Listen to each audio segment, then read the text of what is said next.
Cutlass. So yesterday, actually the day before, Barry took this beautiful low mileage Cutlass for its biannual California smog. Problem is, it had a very high carbon monoxide number on both 15 and 25 mile an hour. Everything else was extremely clean, extremely low, like below the average even.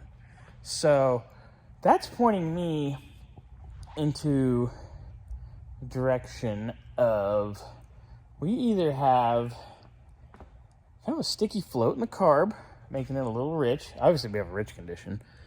Either that or a crankcase ventilation issue, or, you know, a lot of times I've seen on these older carbureted quadrijet 305s, I've seen them where you get the breather sucking in all this oil vapor, and that ups the CO number.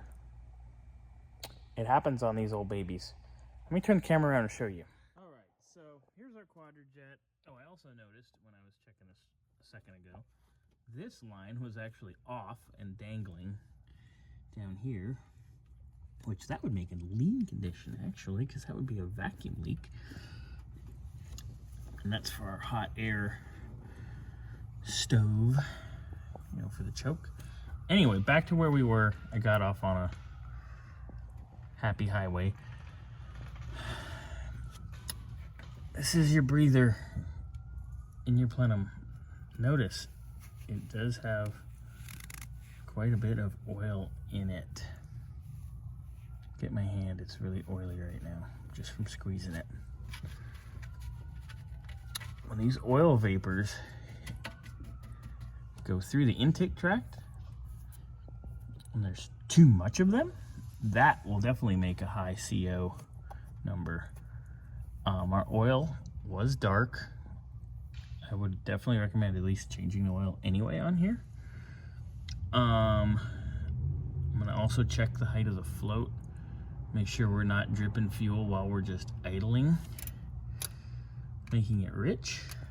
So I'll fire this baby up here in a minute and see what we got.